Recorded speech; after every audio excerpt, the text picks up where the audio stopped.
This is Deandra Beatty, and you're listening to The Bowler Show. Hi, this is Jackie Bowling, and you're listening to The Bowler Show. This is Jeff Riggles of Storm Products and the 11thframe.com. You're listening to The Bowler Show. Hi, this is EJ Tackett, and you're listening to The Bowler Show.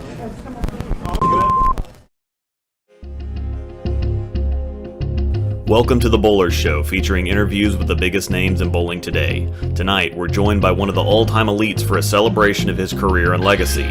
Throughout the night, we'll also be joined by multiple Hall of Famers to share their stories and experiences with one of the members of the PBA's Mount Rushmore. He is Hall of Famer, legend, and icon, Norm Duke.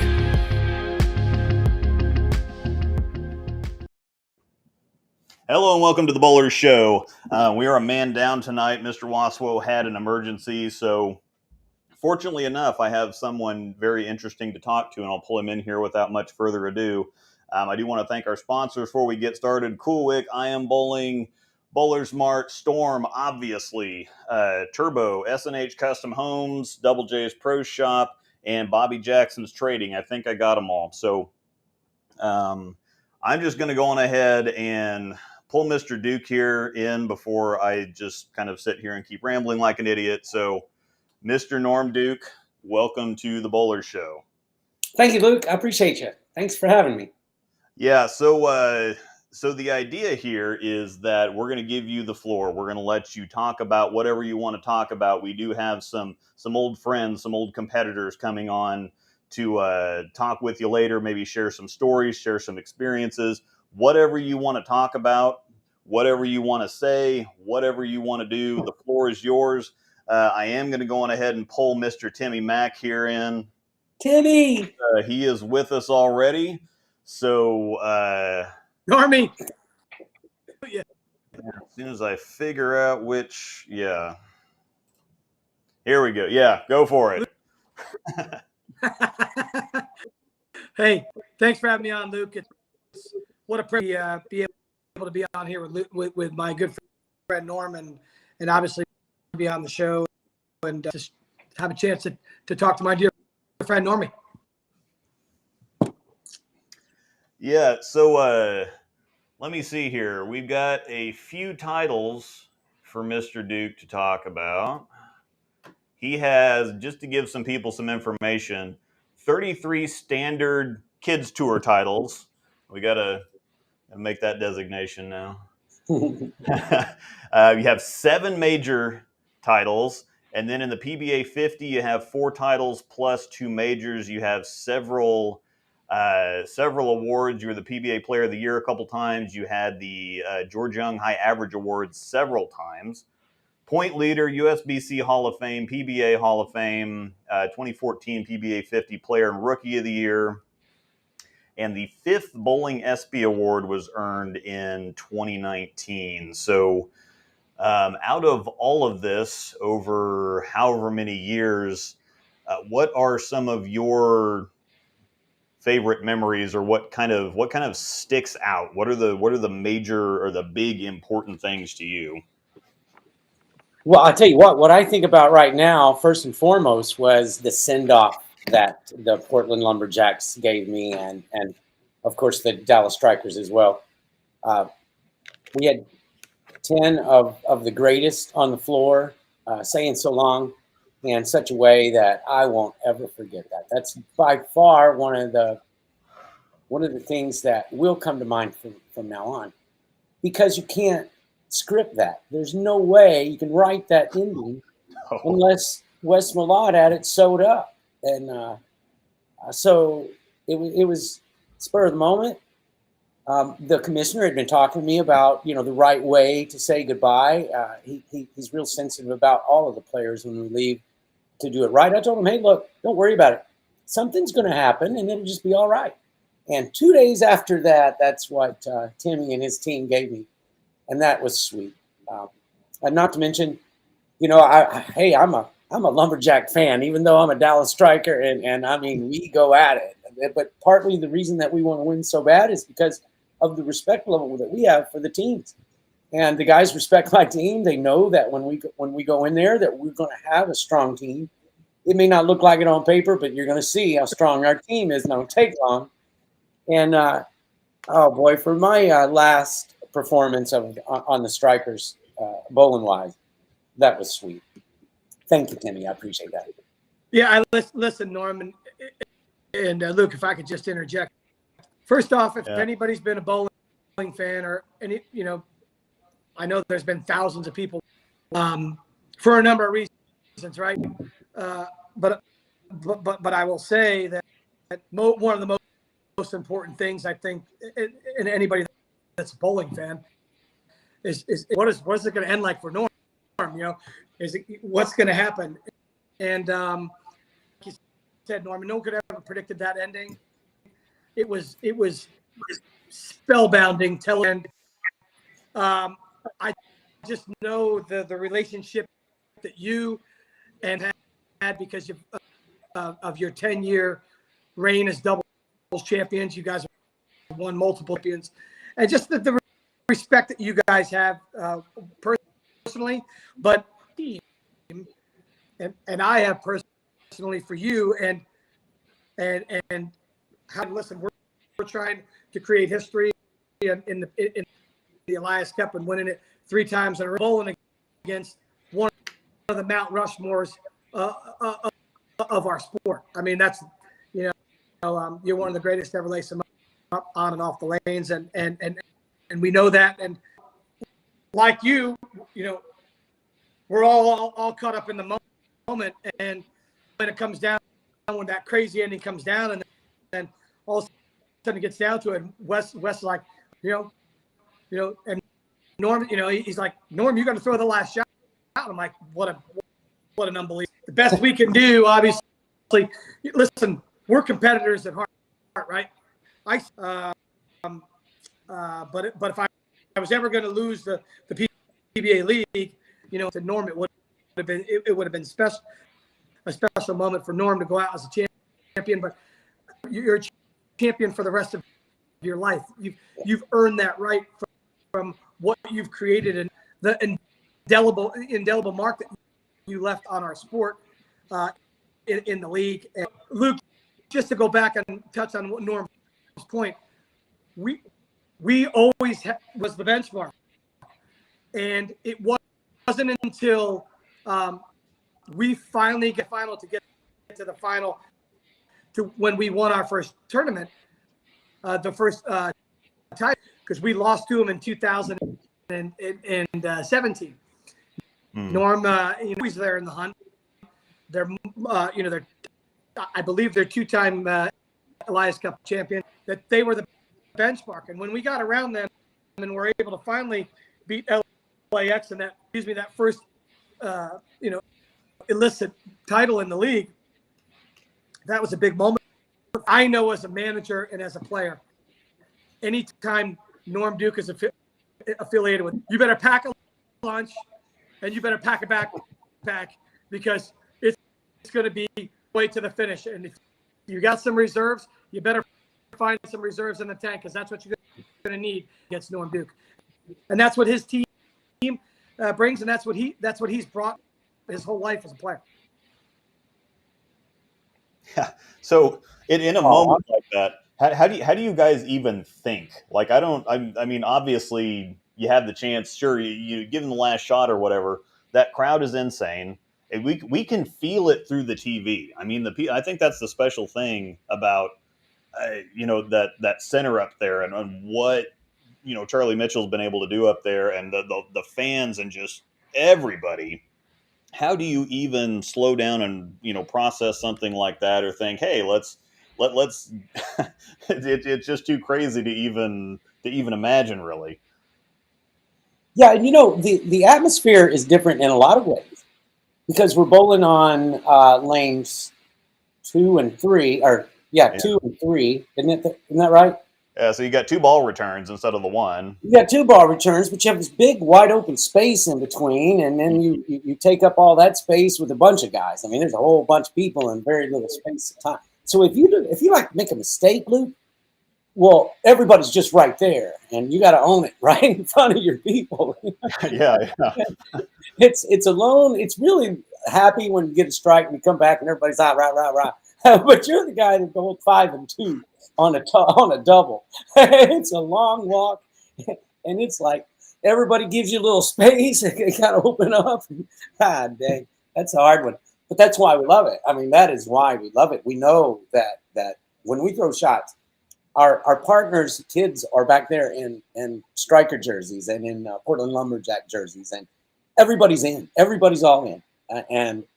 And you, when you're not the star, yeah, you're. It's a lonely feeling, but we all go through it together too, and it makes you closer to the families of the people that are on your team. Yeah, and that makes it really interesting too, because the whole team aspect, it can be incredibly lonely when you're having issues.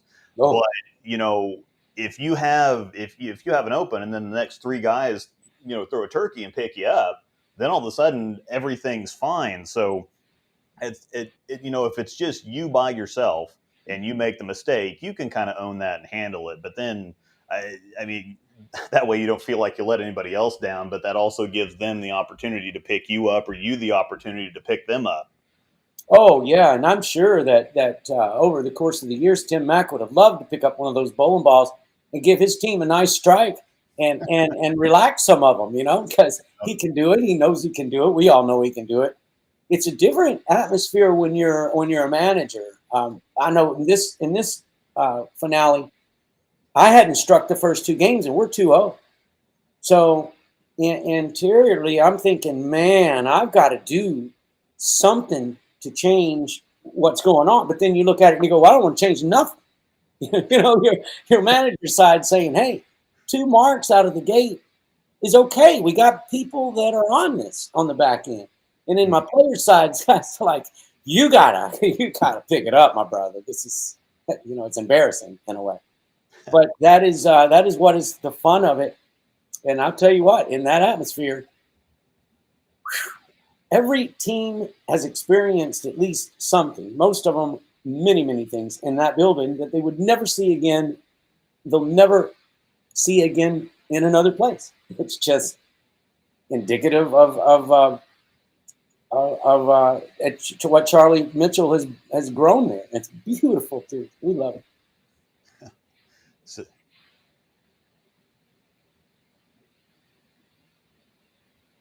hang on, Timmy. Can't hear you, Timmy. Hold on.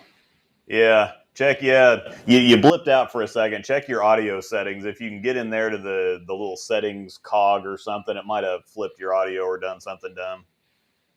So while he's doing that, I'm going to answer some questions. My favorite ball of all time has to be the Crux Pearl. Nobody liked it as much as me, but I love that ball. All right. Yeah, Timmy, I'm going to pop you out for a second. Why don't you get back out and then click the link again and rejoin? But yeah, so everybody, and that's like you've thrown hundreds, probably thousands of bowling balls. We do, yeah, so Crux Pearl. Crux Pearl, I'll tell you what, there are others that I really love, like the Beast, a long time ago was, and will always be one of, I had more success with that ball than probably any other. And then this Menace Tour from prior to 900 Global, it was AMF when I was on their staff. That ball was about the only thing I used for a couple of years. Liked them both, but no, the Crux Pearl takes everything. And Storm's got a lot of good balls that you just pick up and you go, on this condition, this is my favorite ball, no doubt. But if you were to take one ball and say you got to go all over the world with this one ball, Crux Pearl would probably be in the bag. And they're asking online my opinions on David Ozio. What was he like to bowl against? David Ozio? Wow, we learned so much from Ozio because of his heart and his demeanor, and then his shot making, and then his ability to say, whatever it takes, I will do that.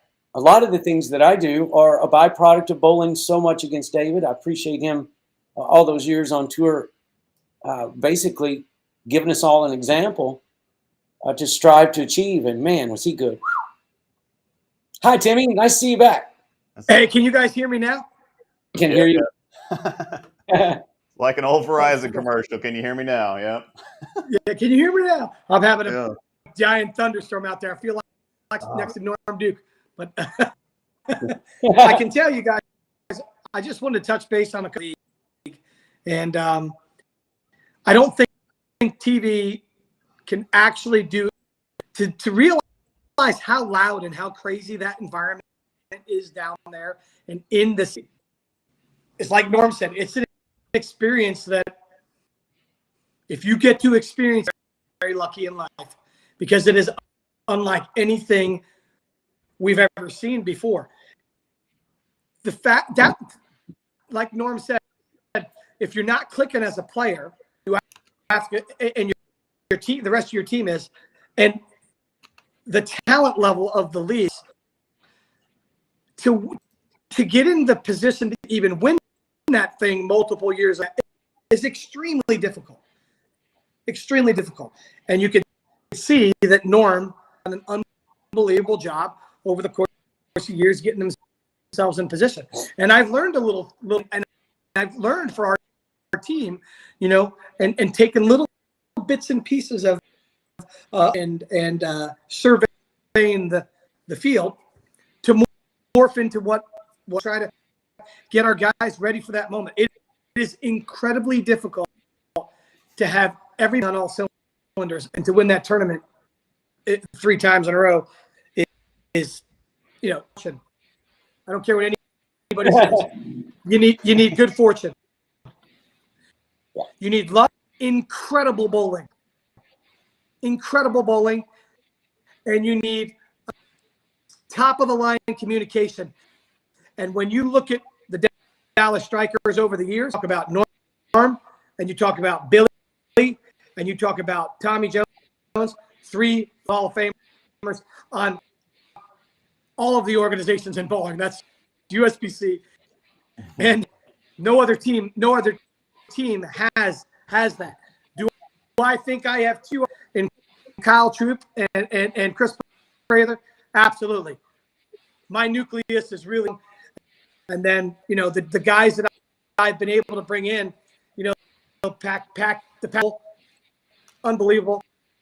And again, the unsung hero this year, you know, Arturo, you know, people didn't, what's Arturo going to bring? Well, I've known Arturo, and he's thrown some really big shots and some big moments, and, you know, there was none bigger than the league, the great Norm Duke. Nothing better. You know, and so I that moment is special, and but I'm going to tell you, fortunate in my life as a bowler to have some pretty good moments, but I can tell you the moment I share with Norm in that moment, in that environment, will go down in my career, no matter what happens moving forward, whether I throw another bowling ball or not. It'll be forever moment, forever. And that's a fact. Wow. That's a fact. All right. Well, I got another celebrity to add in here who's taking a break from his family dominating literally everything. Thanks for fitting us into your schedule, Mr. Bone. Not a problem. My pleasure. Nice week you had there, Parker. That's a pretty doggone good week, my man. I would say that my week was just fine. That's for sure. You think? Yeah. Holy smokes. See you and your family. Unbelievable. Yeah. That's very nice. Salute you. Well, thanks, guys. But Norm, it's all about you right now, man. Yeah. Okay. All right, counting me, how many people have you ever had a shot of Crown Royal with? Counting me, how many people have you had a shot of Crown Royal? 1. That would be you.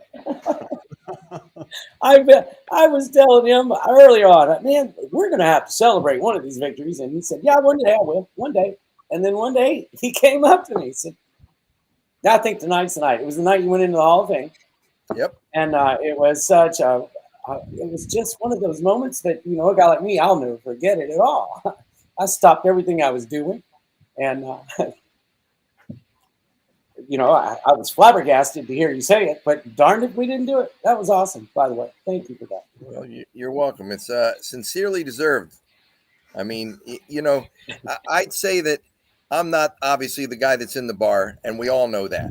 Oh, no. But when the moment presents itself, and on that special occasion and that given night for sure, well, wholeheartedly, we were able to pick up the glass high and give it a little notch and tip, and I'll say kick back. Now, for you, it probably went down pretty smooth. For me, it was like a hot. It went up smooth for you, didn't it? Well, I tell you what, to watch the way you handled your whole career and watch your kids now, I tell you what, it's a thrill for us, no doubt about it. Some of the guys, I think you and Albie really set the tone to display what it is to be a champion all the time, just all the time.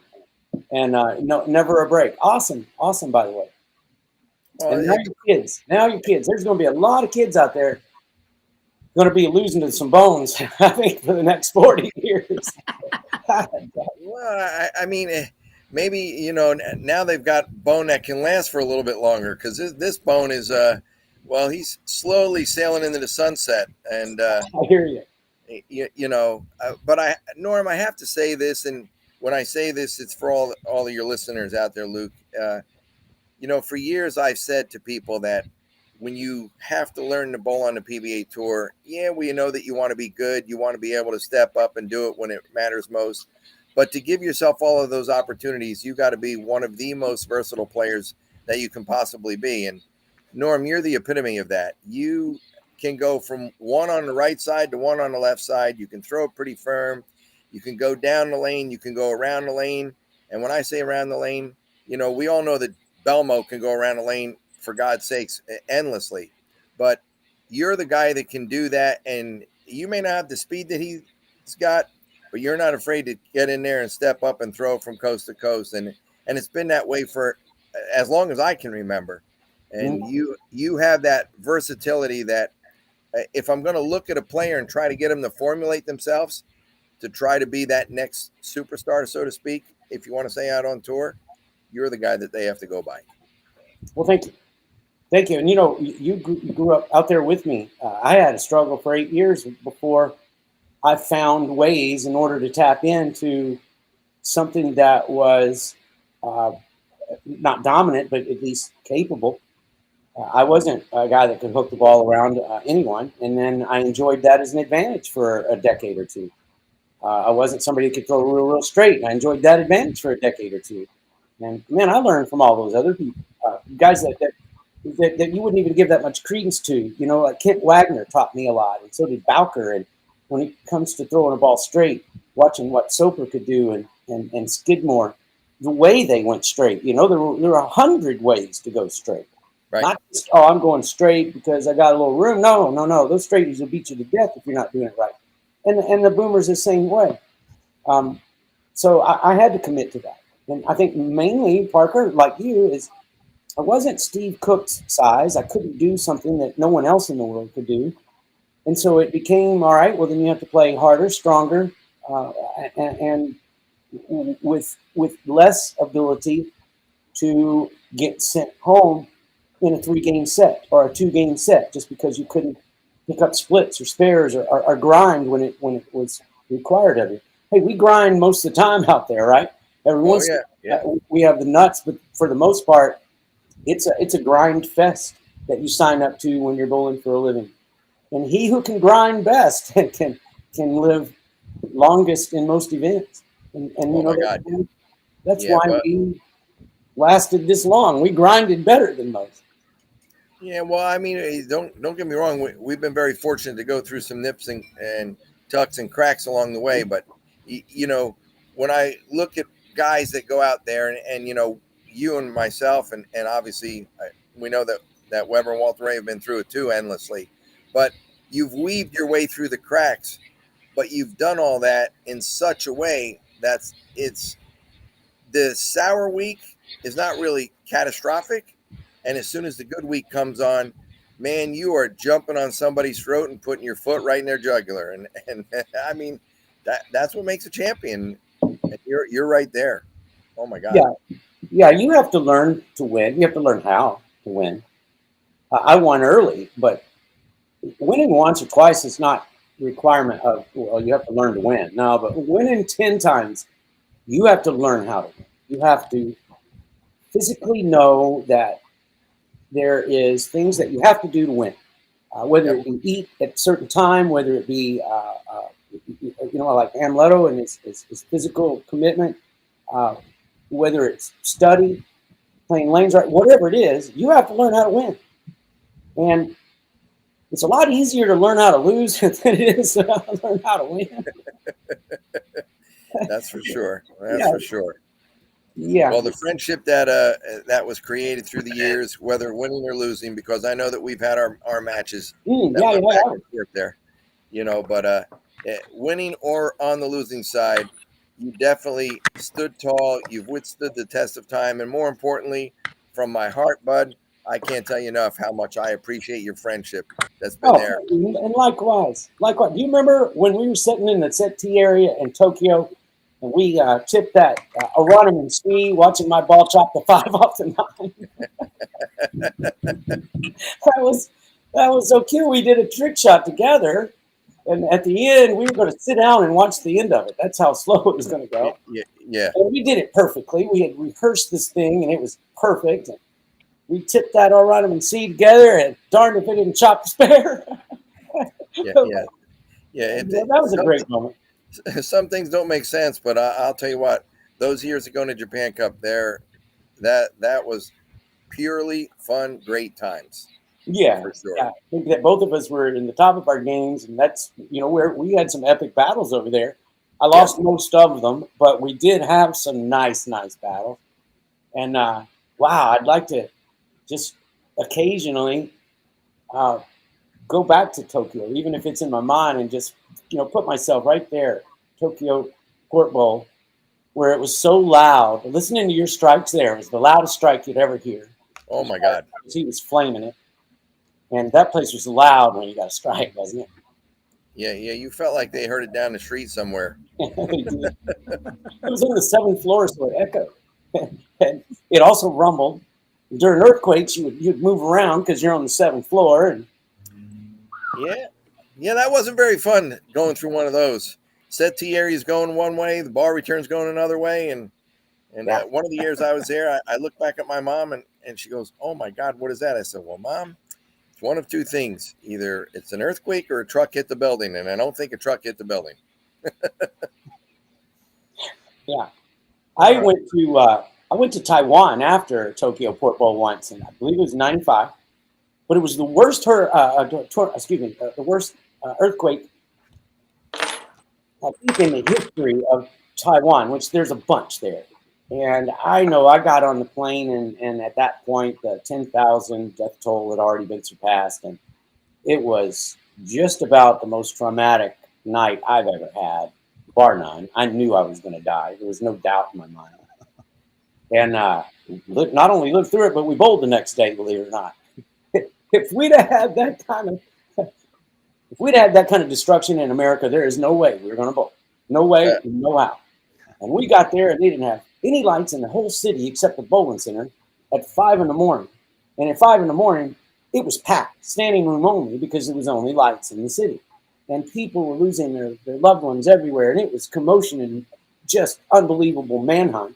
And then 5 hours later, we started the event in the same spot. And I just thought, wow. Well, they knew you came to bowl, and honestly, the people there cherish you like they do here in America. They wanted to see you. Yeah, you say that, but when I got there for that afternoon, they had 3 pins that were sitting on the desk. Now, keep in mind, there's 4 floors or 3 floors of bowling. I don't know how many, but there's a lot of lanes.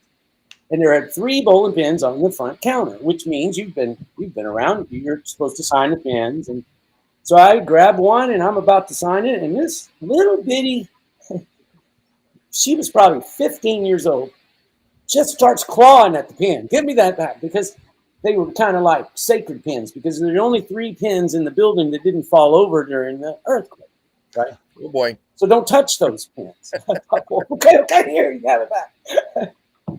The first time I've ever been asked not to sign a bowling pin, other than when I was with Voss a long time ago. And, he was better than me, so. Oh boy! All right, so there's long been a debate between the left and right sides of the lane, and what kind of adventures happen or which side's easier or harder. But thank God for two-handers to take some of the heat off of that. So with that, we'll bring in the guy you can thank for that, Mr. Jason Belmonte. Oh, Welcome in, boys. Norm, are you? I'm doing good. Jason, how about you? I'm doing good. Look, I'm not entirely sure, that hasn't already been said about you, but two very specific things that I hope to you because they mean the world to me. I may have these, but I'll fill everyone else in on the first one. So Norm was the first person that ever made me buy a bowling ball because of the way someone threw it. And in Australia, we didn't have the PBA telecast, so I didn't know until we had some Americans come and move to my home. And when they moved back to the USA, they told us all about the PBA. Absolutely mind blown, and I was so excited to get to see a PBA show. That was my whole dream. And they would periodically send us tapes for us, and my dad had to buy this special machine to play VHS tapes because they didn't work in Australia, but we found one. The very first show was Norm Duke hooking the whole lane a purple beast, and I watched this ball go down as a young, and he won the tournament, and as soon as I might have been, I would have to guess, but 10 or 11. It wouldn't be much more than. I remember running to my dad, and I said, Dad, for my birthday, for next however many of these occasions you want it to be for, I want a ball. And it was the beast. And Dad bought me because of that, and I never stopped throwing. Even when I was too for me, it stayed in my bag for as long as I possibly could have it. I remember thinking as I got older and I actually got to meet the Norm, I wanted to let him know how his influence and his reach. This is a man who maybe at the time, and I sometimes feel like what we love, we're just throwing a ball down the lane, and this is what we want to do, and I'm necessarily aware of the impact that we can have on people 5, 6 years old, 10 years old who live on the other side of the world because they. And I wanted Norm to be aware that he had that impact on me, and really honest, no one else in the world has made me want to buy a bowling ball on that day. It was a very special day. So You made us want to buy some bowling balls. Yeah, exactly. Yeah. So for that inspiration, and obviously, I saw a connection with Norm because he was hooking the whole little town, and no one hooked it. Nobody was hooking the bowling ball. To see this guy hook the whole lane, I was like, this guy, like I want to be this guy, and that was that influence that you had on board, and something that I would hope that know this about you. But when you reach a certain stature in our game, a certain amount of success, I think it's incredibly important to show the humility and show the support of that next generation coming through. And some of the players that I've met at certain times had more success than I were the complete opposite. From my first title to my last title, text, a phone call, a hug, and a congratulatory conversation.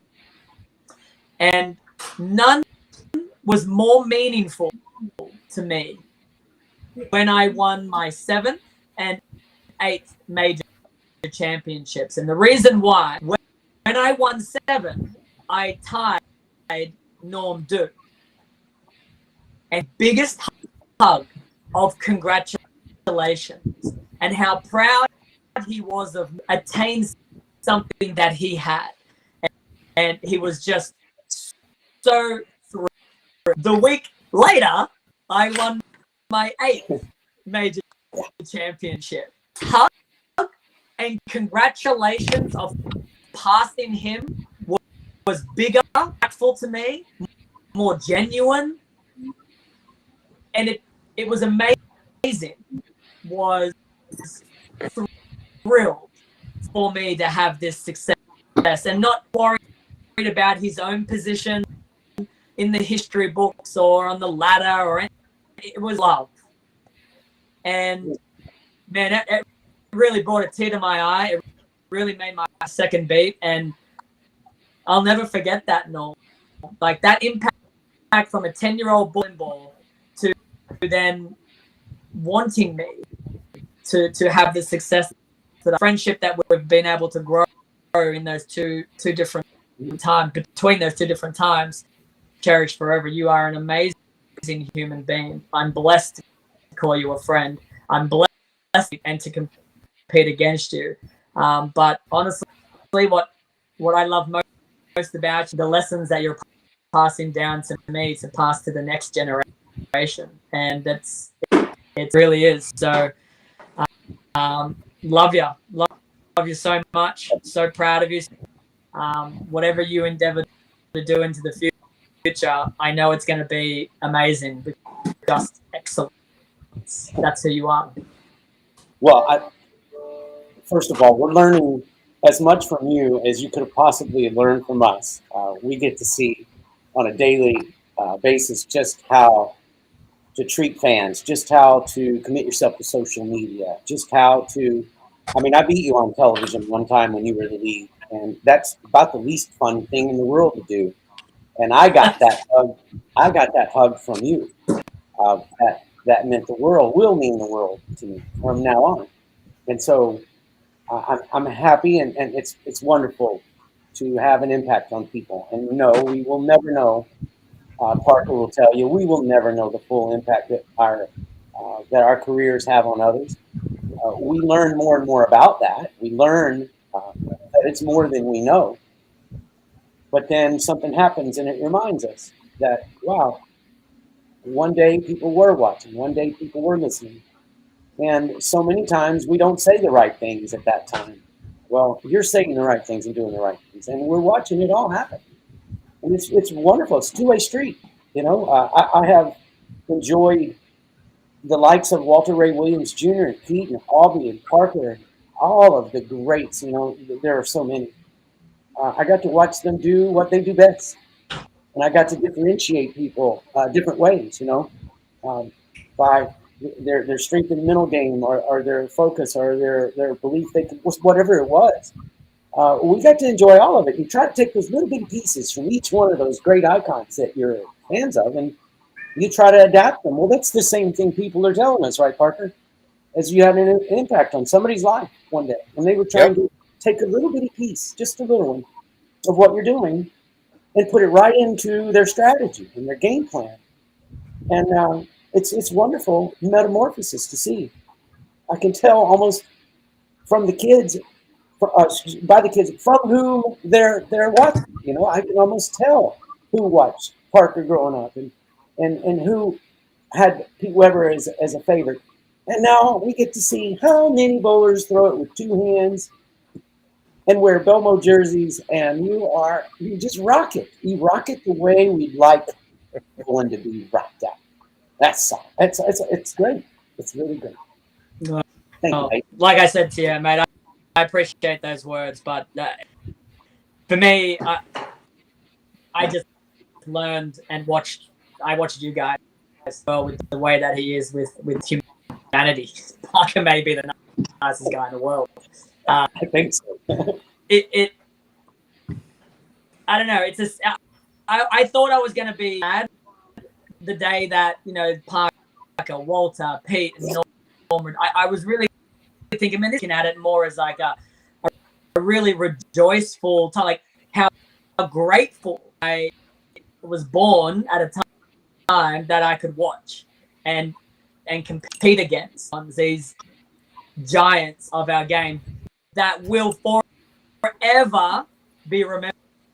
They will never be forgotten, the names that I've just mentioned. And I don't know, now I'm blessing. Like I'm just you know what, everything has to come to an end. And obviously Parker hasn't quite got down there and winning titles and doing what he's doing. He's rejuvenated for another month anyway. That's right. But there will be a day that the word retirement comes out of the mouth of all of them of the game. And I'm actually now looking at it as more of a fun day, to appreciate what we were given for so long rather than a sad day. None more than you, Norm. None more than you. And I mean that else, but the way that I looked at you, it's different. I still watch you from the left, from the right. I watch you bowl, and I'm a fan. Be focusing on my next ball change and next lane adjustment, and here I am coming off 3 pairs away, watching you do what you do and get distracted. He in the world distracts me except you. And that first time I watched you bowl when I was 10 or 11 years old on that crackly VHS tape sent to me from America, watching you hook this Columbia band, I fell in love, and maybe for you to retire, I'll be less distracted. I won't have to watch you bowl anymore. Move, because I'm too busy watching you split boards, playing a part of the lane, knowing and striking. So. Well, he was doing all that, but now you've taken it to a whole nother level. So, in a nice way, I think Norm is looking at it going, I'm not going to loft it to the 7th arrow. So I think politely it's time for my son to go sunset. That's so true. I do recognize that I have to work 3 times as hard, and I don't even get to guarantee myself a check anymore. I mean, age has caught up. Even though I'm in good shape, it's different. It's just different. But I will tell you that you mentioned, the retirement and what does it feel like. I'd like to tell you that for me it is. I said 4 months of celebrating. And that doesn't mean go to the bar and have drinks with everybody. It just means interior, I get to say, job well done, my man. But mostly, don't make any financial decisions for 4 months. Don't do anything because the guilt's there, honestly. I noticed it really early. Is you look at your family and they say, okay, so what now? And you're like, I don't know. Let me work on that. And I didn't want to do anything quickly. And I also wanted maybe if there was opportunity somewhere, give people time to figure out maybe what that is. But for the most part, guys, this is what we look forward to. And it is strangely familiar because I've longed for it so much. I say we've longed. You haven't longed for retirement very long, Jason, but you will one day. And now it's here, and I am so welcoming it. I'll figure out what I'm going to do. I will never leave bowling, of course, but I don't have to now rely on the outcome of my shot for my family's living. And that is so wonderful, especially since I get to watch you guys on a daily basis out there. And y'all are better than me now. There's no doubt about it. And at that time, when I was in my career best, I was better than most at that time. And I was listening to those that were retiring say, Norm, this is not so bad. I like it. And I was like, well, good. Get in line. We're shooing everybody out. Well, like you said, everything will come to an end. And it's just my bowling did, not my bowling art or my bowling mind or my love for it. Just my love for the competition is not quite equal to my willingness to invest that much more and not know the outcome. If I knew the outcome, if I knew the next 5 years I would be incredible, then that might change my mind. Nothing in my world tells me that my outcome's getting any better. And so I think now is a good time. That's just the way I look at it. It's wow. I stretched it a lot. Parker will tell you, I stretched that retirement a lot. But I don't believe in my heart of hearts I stretched it too doggone much. And so, man, this is just a wonderful time for me. It really is. Well, congratulations, mate. Honestly, I wish I could hang around a little longer. I've got to go into get some immunization needles. Probably a little too much information, but that's what. Parker, I'll respond to your text very, very soon. Timmy, probably in 20 minutes. All right. Say hi, as per usual. Cheers, thank you, Luke, and everyone for bringing. Again, I don't know what to say more than I just love you to bits, mate. Congratulations. Good to help you anyway. Moving forward, if you've got any ideas, throw them at me, mate. All right, I will do that. Thank you, and thank you. Take care, Bubba. See you, boys. Hey, mate. All right, to interject quickly, I do have something. Mr. Marshall Holman could not make it tonight, so he did send us something that he wanted you to hear.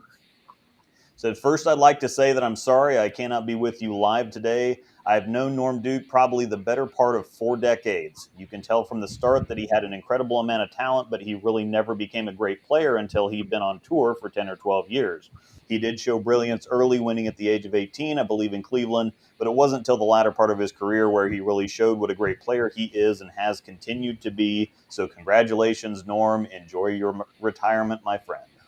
Oh, thank you, Marshall. Really, really young. I was 17, and it was my first tournament in the Quaker State. I'd won a spot, and I looked at the board, and I'm crossing with Marshall Holman. And I thought, oh, boy. So, yeah, that was my first experience on the tour was getting to not only play against him, but so you want to know what happened? Okay, so the last frame, I was well in the cut most of the way, but the last frame, I'm falling out, and I split in the 10th frame and missed it, and he doubled in the 10th frame, and he qualified 23rd, and I qualified 25th. So there, now you got it. I was ahead of him going into the 10th. I was going to make my first finals out of one trip, and he kept me off. This is Marshall. This is something really interesting that you guys were talking about earlier that I don't think a lot of people really know or understand. They just, as new bowlers continue to join the tour, they eventually see people, but they may not realize how long of a process it was to get there, how they might have to rebuild their game. Chris Prather was about to quit because he just, bowled several years and just nothing was happening. I remember a friend of yours, Bob Benoit, said that he went out on tour and then he had to completely change everything that he did. So he went back and drilled, 6-8 pound ball and learned how to, do it the way that he did it. And you had that extended period of time where Miller was also, Yeah. So there's all kinds of people. It's something that Mitch Hoope is going through right now too. Super, super incredibly talented guy that just can't figure out yet how to kind of put everything together. So maybe dive into that a little bit deeper. Well, I can. I built something that could withstand the test of time. However, it took me 8 years to build that, maybe only about 7. It took me a while to learn how to win. I had to learn how to win once I learned how to play bowling. I thought for the first 6 or 7 years of my career that it was just a foregone conclusion that I was going to go home and try to figure out how to make a living without a high school education. And then slowly but surely, your investments start to at least creep you to an area of hope. And then before long, you're turning your worst nightmare into your biggest advantage. I always threw resources at the deficiencies. And so if I was great on the gutter, I wasn't practicing on the gutter all afternoon. I was doing things that I really sucked bad at. And over time, it came together for me. But I'm telling you, I'm just like all those others guys. We all felt like quitting. We all thought that quitting was the only option for us. Good thing at that time I wasn't married, or it would have been, a mandate, I'm sure. I was single. I owed everybody in the world. I had but it came together for me. You look at Walter, look at Amleto, myself. There's a lot of us that Hall of Fame careers that didn't start out to Hall of Famers. No, they didn't. It just didn't start out with Hall of Fame merits. Some guys did it real good, like Earl. It didn't take him long. He just got on the scene, beat everybody, and then left, it seemed like, in comparison to years over Parker, Walter, and I, and Amleto. But not very many people enjoyed that right out of the gate. Certainly Belmo was enjoying that, but I think he's a different animal, honestly. Yeah, well, I think that's really good for people to hear, just that, that you just don't get a ball contract and then you have all these reps in your back pocket and you just walk out there and start winning because of all the resources that somebody just decided, hey, I'm going to pick that guy, I'm going to give him this and that, whatever else. You've got to earn that first, and then you've got to figure it out. And then, Timmy, in your case, 7 knee surgeries, stuff like that. So it's not just figuring it out. Sometimes you have setbacks that are outside of your control. I just want to make a point about the 2 guys that are still on, which are obviously Norm and Parker.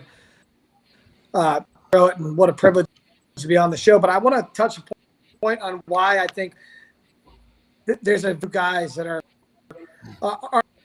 super elite, with Parker and Norm being one of them. And I did earlier before we got on the show, Luke, and I want the people to hear it. It's you're talking about guys, as you mentioned, Walter, Ray,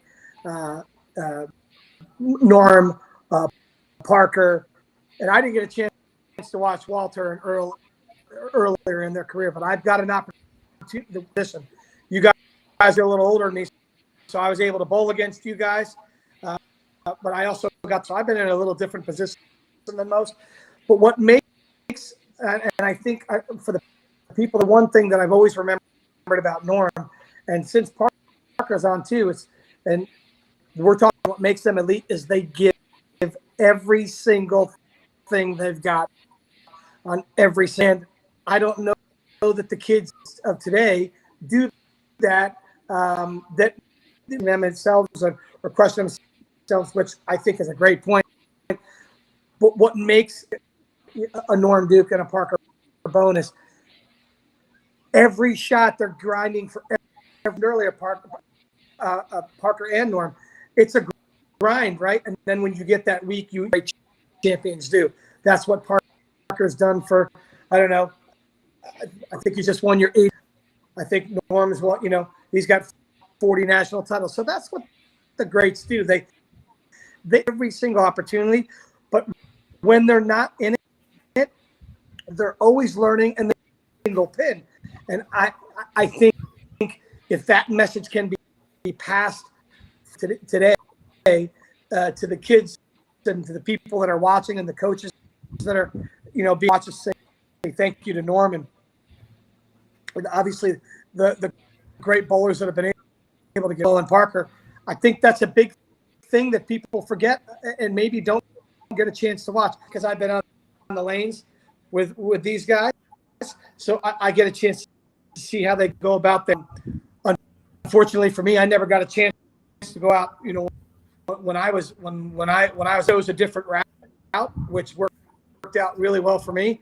You know, good thing that's been happening to Norm and Parker. You guys have been able to stay healthy and not crazy injury free, but other than some bumps and bruises. And I'm talking, and Norm, when these guys actually both 42 games a week, you know, and week out, week in, week out, and the grinds of traveling and the rigors of traveling, you know, to focus that those guys have, and to stay at the top and never give a pin away, just trying to get wood on, even when they're out of it. It's really a lesson to be learned, you know, for every young bowler, and even the bowlers that are, they could take a page out of Norm's and Parker's book. That's how I feel. Well, Tim, you kind of said it best, though. I mean, you know, when you watch somebody like Norm or myself, and even a couple of guys like you mentioned there, you give everything you got every shot, because regardless whether it's the first shot of qualifying or it's the last shot for the title, they all feel the same. Yes, they're on their own merit, and you know that better than anybody by all your travels throughout the world. I mean, there's sometimes that you're dead dragging, but it's time to get on the lanes and compete for a 5-game, 6-game block or a step ladder final, and you're upside down. But you're going to give everything you got every single shot, and your body's going differently from time to time. With that, what your body's gone through is much more traumatic, let me say, than Norm and myself, just because of the path that we chose and the things that we've done along the way.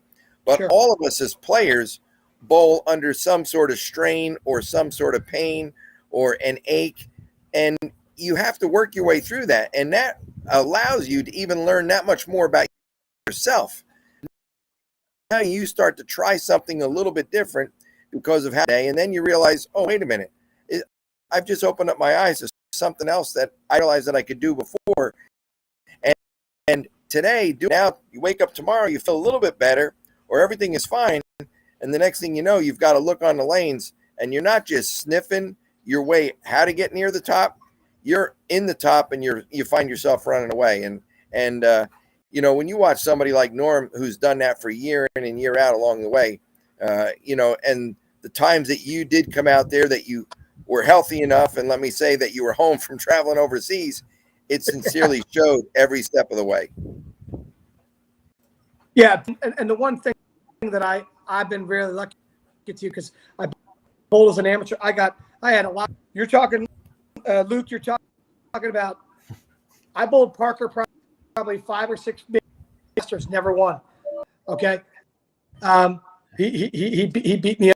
He beat me like a joke, and you know, he's got Masters titles to prove it. And then I was fortunate a couple of times, and I beat him once, and then I lost to him for a show, for the Masters show. And you look at, like I said, you look at the guys that are different at the top of the top. I gave it everything, and for me now, where I am in my career, and as beat up as I am, my last shot is going to be. So I try to bowl every shot now, like you know, a last shot, and that's the one thing that you know, to try to give everything you got, that I've watching Parker and watching Norm, you know, grow over the years to learn from. All right. Well, while Norm's away, I'm going to sneak another couple dozen titles onto the show here. So we have joining us Mr. Mike Albee. Thank you very much for showing up. No problem, Luke. Glad to be on after a short little stint in the basement and then trying to get through some internet connections. Here we go. Yeah, I think everybody's having some stuff, because Timmy, he's got a storm. Parker wasn't sure about some his serious storms here in Indiana, Luke. Yeah, that's crazy, right? Yeah, and then Norm got up in a hurry to go do something, and he's having connection issues here now too. So I don't know what happened to Parker. Where did Parker go? I think connection thing too. He wasn't real sure. I don't know where they're at right now, or maybe all the trophies are kind of giving some interference or whatever with the whole bone situation with their internet. But yeah. So, Mike, why don't you go on ahead and talk a little bit about? Obviously, you were a contemporary of Norm's. You've got 29 titles. You know, you wanted 2 players in history to complete the Super Slam. So I'm just going to shut up and let you talk here. Yeah, I mean, Norm, I believe started a year or so after I did, and obviously he came on the scene. But you know, for me, I guess for Norm, the biggest is, I mean, the career, the titles, all the successes are there, but he brought along the one thing that very few do, and that's the way he carried himself off the lanes and ambassador for the industry. And you know, it's just one of those bowlers that got to enjoy the game, enjoy the people in it, and you know, carry himself, walking ambassador for not only the PBA himself, but the bowling proprietors and the entire industry. You know, he's one of the great ones for sure. And but you only get to be that way if you're good and able to do.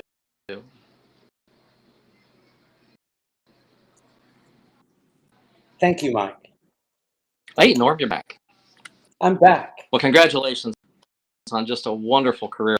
You know, the things you've been able to accomplish are not matched by anyone, and it goes for the total package. And congratulations to you and your family. And hopefully you're not going to be too, you know, because we can still use you for sure. Yeah, I will be accessible, Mike. You know that, and just like you have been. And by the way, we're all talking to the greatest mental game ever in the history of mankind by far.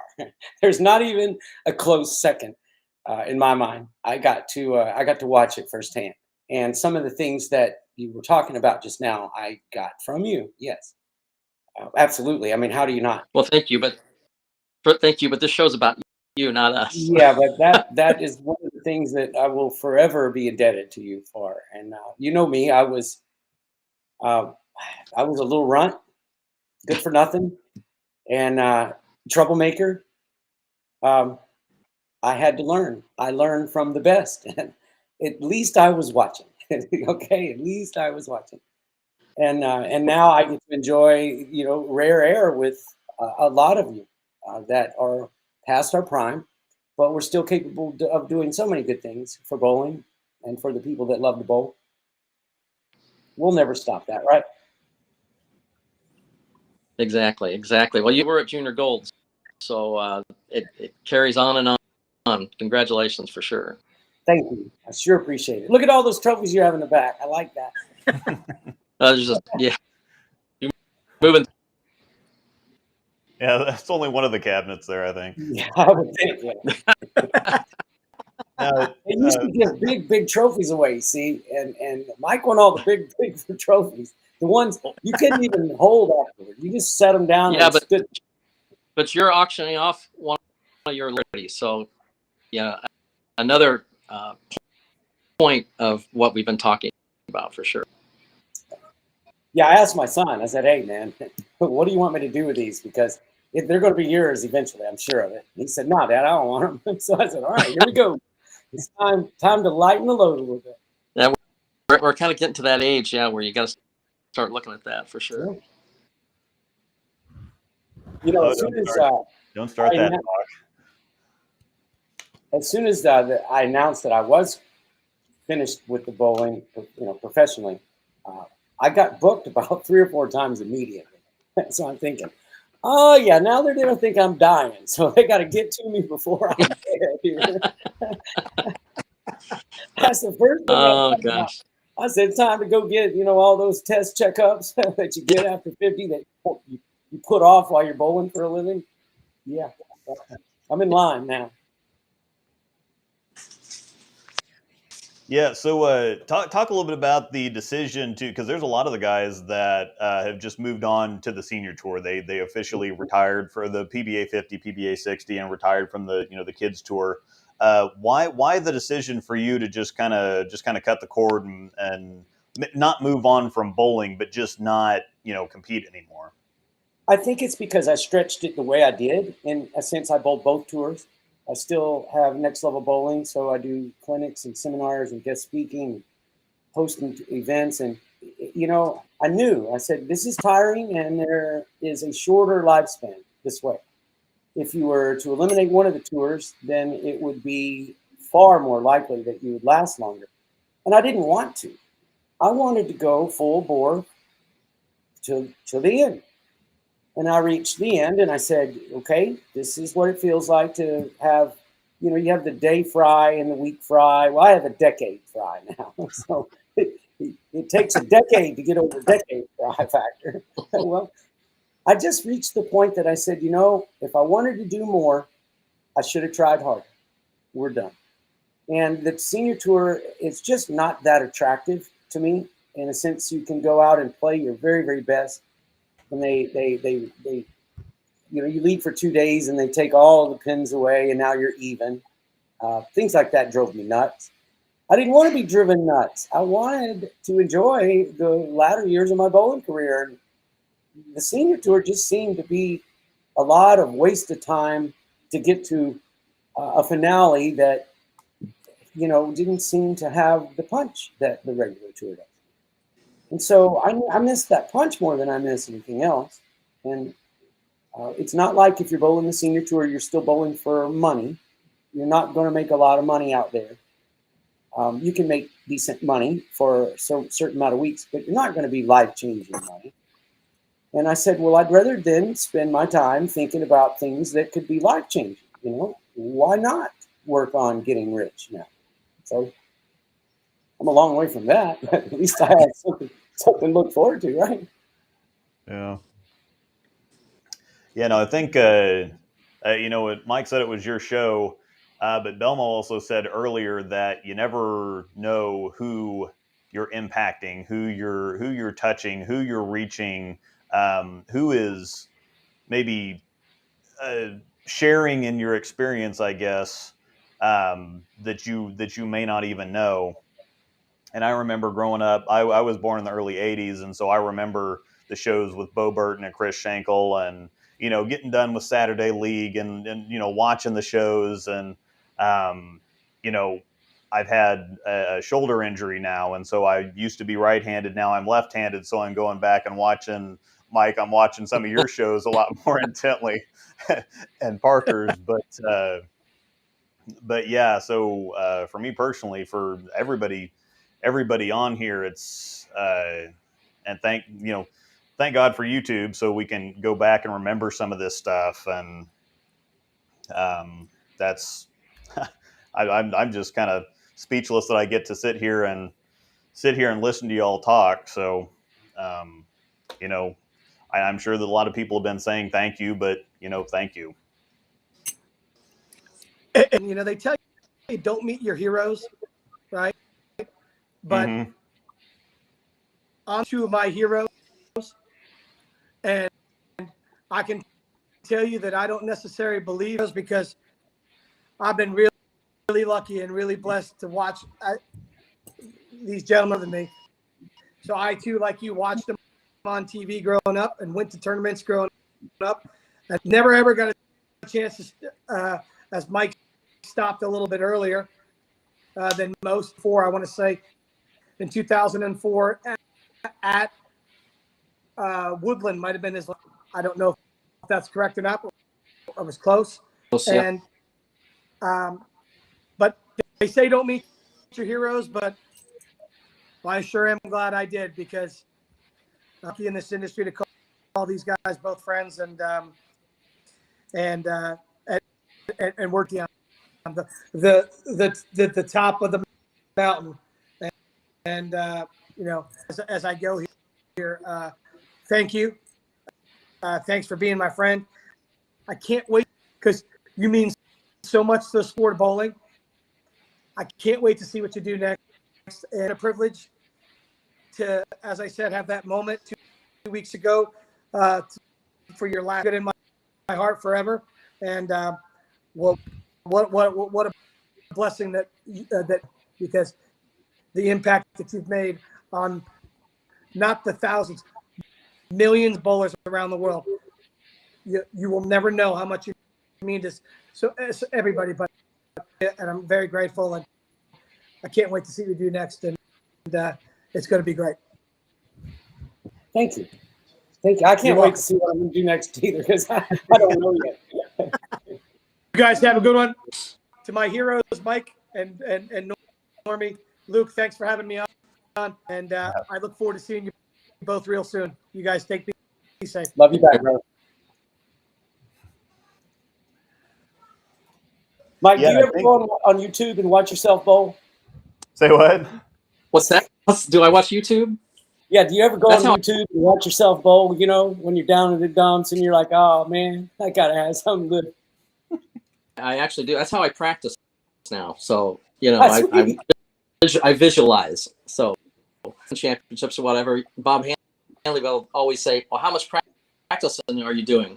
I said, well, games a day. That's what I'm watching on YouTube. And, you know, what ball are you throwing? I said, yes, it goes. So that's how I do it. Simplified, you know. Well, you mentioned John Gant. Is that what you just mentioned? Yeah, he and Bob Hanley are the two folks that I tell all the youngsters to pull up YouTube when they say, oh, no, it's a different game today. Well, not so much. It's different equipment today, not necessarily different game. Because when they watch Jimmy Keith and Bob Hanley and John Gant, my goodness. Yeah, it's the same game. It's just on YouTube for those guys. It doesn't do them justice, but it really doesn't. But the rotation does. Yeah. So that's Luke, really but Norm, thanks again. Thanks again. You know, thanks again for all you do, and obviously, you know, you'll pick, because that's, you know, you always make the right choice and have done that all the way through your career. So, what are you doing next? And like I said, I hope it has bowling tied to it somehow, because you know, with this industry going to the top, and once again, congratulations to you and your family. Just a on and off the lanes. But thank you. Thank you, Mike. And if I need some help with this next few, I'm going to call you, get some advice. Yeah, for sure. Anytime, I'm there. Luke, thanks for giving me the opportunity to come on, and sorry it took me so long to get on, but thank you again. And I'm gonna leave this so you guys can do your show for sure. Take care. All right. Yeah, thanks very much for joining. Bye-bye. Yeah, so just wondering if Norm has any social media that we can reach out to. Yes, I do. I have a Norm Duke fan page on Facebook. And the great folks at Storm are teaching me how to have Instagram. I have one post so far on Instagram. So if you want the rookie card, that's the first post of it. But I'm learning those things. You know, given my age, I was in denial for a long time there with the social media. Scared of it. But yeah, Norm Duke fan page, you can get to me there, our Instagram, norm.duke. Yeah, and I think that's something interesting. Even something like my younger brother wasn't about social media for a long time, but then he said something a couple of years ago. He's like, you know, pretty soon somebody's going to ask me if I want to pay for something with my Facebook account or something. So I'm going to have to get on there and figure this stuff out. So let's hit some of the questions here in the chat. There's one kind of interesting one here from John Lander. Question: who is on your bowling Mount Rushmore? Oh, wow. Okay. Well, they're still chiseling the Belmo. Okay, they're still chiseling that, but to not put Jason Belmonte in any Mount Rushmore in bowling, he's doubled my major count already, and he's not finished. I recognize that he was the best bowler in the world before he did. And I got to watch the whole thing come up. So Belmo, they're chiseling his face out. Walter Ray Williams Jr. especially certainly takes the #1 spot. Earl, he did more in less time than anyone else in the game. I would think that Weber and Parker are still at it. Maybe we can let them finish up before we put one of those two or both You mean, does the Rushmore only have to have 4? How many? No, no. I mean, it's your show. You can put as many up there as you want to. Okay. Well, then you got to go out there and put Carter and Weber in there, because man, oh man, oh man, in their time, they were just as phenomenal as any other. It was just a different decade. There are also guys that I personally looked up to, like Gary Dickinson and George Pappas. When I was growing up, I bowled against Dickinson when I was late teens and for money. So I got the full effect with him. But George and Gary, when they were on television, I was excited. Jim Stefanich, if he made television, I had to watch. I could not watch. So those were my most favorite telecasts, is watching those guys at work. And now I look back and I go, you're more like those 3 than you are a Pete or an Earl. So maybe I learn more from them than I know. But certainly we all have our heroes, and mine, they stepped it up. I had some great heroes. You're one of the ones that I always had to watch whenever you're on there too. And I think that what you were telling Belmo earlier about how good he is with fans and everything, I think that's why you have such a big fan base too, and that's why people are so excited to watch you, because you're always you have so much energy, and you're always so happy to be there. I think one of my favorite memories is when you shot 300 on TV against Walter Ray, and you threw the last ball and you knew instantly that you had it. The camera was trying to pan into the bowling ball, and we could see your arms just kind of popping in and out of the screen. And then it struck, and you ran over and you jumped on Walter Ray, who I'm sure wasn't completely thrilled to have 300 shot at him on TV. I'm sure he was happy for you, but never want to have 300 shot against you. But you're always so exuberant and gracious. You've always got a smile on your face. And I don't know. I think that there's just so many things that can be said I don't know. I think you're just, I don't know. I'm rambling like an idiot now. So let's go to another. Let's head to another question here. Let's head to another question. Norm's having some connection issues, so we'll get him back on here in a second. So we'll ask him this question when he makes his way back in here. There's storms all over the place, and connections are fun. The internet is always fun. So we'll have him talk about the practice he's done over the years to be on top and stay so sharp, physical game, mental game, tips. This might be a good time. I'm going to go ahead and play a commercial here real quick from one of our sponsors, and we'll see if we can get Norm back on. Bobby Jackson's Trading is the place to sell all your unwanted precious metals, including broken gold and silver jewelry. They also buy old silver and gold coins, so check them out for all your buying and selling needs. Also, did you know that Bobby Jackson's Trading pays top dollar for your unwanted gift cards? You know, the ones your grandma got you for Christmas? Bobby Jackson's Trading is located on 23rd Street, just 1 block east of Noland Road in Independence, Missouri. They're open 7 days a week. Check them out at bobbyjacksons.com or give Bob Foster a call at 816-463-1919. That's 816-463-1919. All right, we're back. We got the... I ran out of battery on my computer, so it keeps going down and it won't catch up. Yeah. The pair of devices that, here we go. All right. Well, it sounds like we're going to have a little bit of audio feedback. There might be a setting there. Let me see.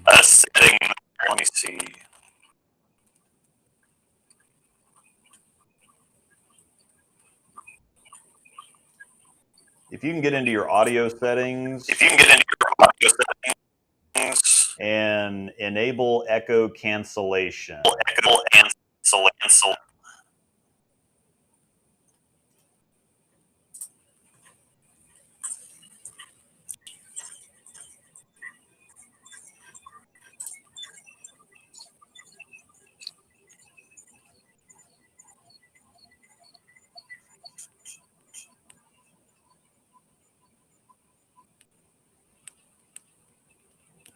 see audio.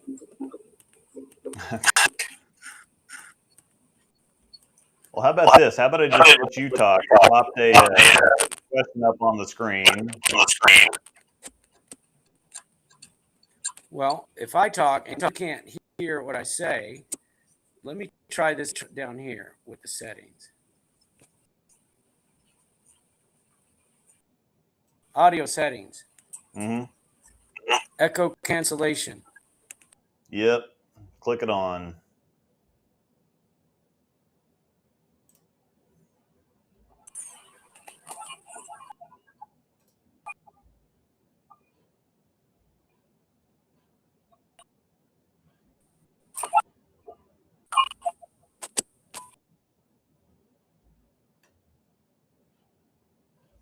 All right, we're having some technical issues. We get him back on here. We might just go on ahead and call it a night. We've had a really great show. If you just showed up here recently, be sure to go back and check out, because we had Tim Mack on for a while. We had Parker Bone. We had Mike Albee. We had Belmo. So we had a lot of fantastic people to talk to and to, if you're in bowling, you have to know Norm Duke. There's no way that you don't, and even the younger crowd still knows him from the league shows. His last 2 titles he won against Belmo and Simo. So if you're a two-handed and you're a fan of the new two-handed wave of bowling, you still know who Norm Duke is.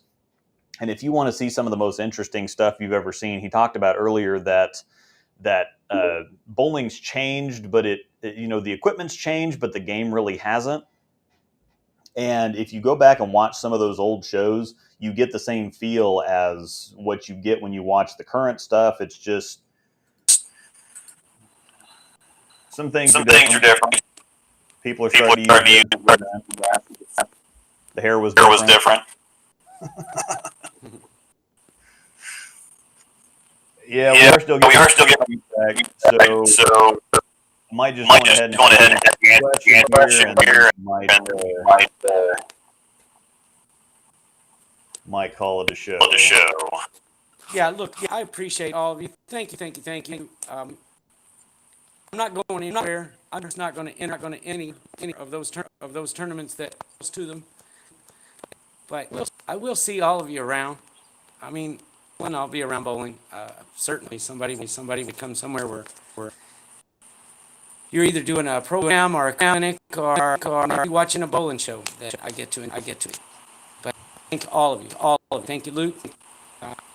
David Waswo, the best. I know that this was heartbreaking for him, and him goes out to him. And so that, well, I'll say, Luke, and thank you on your show. I'll do a great job.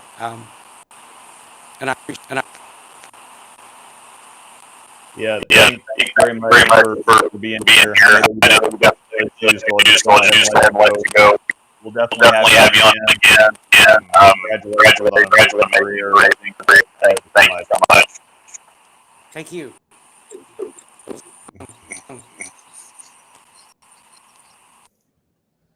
All right. That was the legendary Norm Duke. Of course, we also, Dave wasn't able to make the show tonight he had an emergency. We'll let him tell you about that next time. We are going to be off next week. We're going to be in Springfield, Missouri. He's running one of his KC tournament events, and we're both going to be out of town. He's going to be running it. Angel and I are going to be bowling it. We will be back the following Sunday, which is, I believe, August 6th or 7th. And at that time, we're going to have a Usbc Open Championships recap. We're going to have Aaron Smith back on. We're going to have as many of the champions on as we can get. So we're going to have kind of a celebration recap of that event, talk to the winners. And I will go on ahead and thank our sponsors one more time. We got Coolwick, I Am Bowling, Storm, of course. Made a bunch of thanks to Storm, Turbo, SRGBBFS, Bowlers Mart, S&H Custom Homes, Double J's Pro Shop, and of course Bobby Jackson's Trading. Thank you all for joining. It was a great show. Once again, if you came in late, just go back and make sure that you catch the rest of it because it was a fantastic show. We will see you in 2 weeks. Thank you all for being here, and we will see you next time.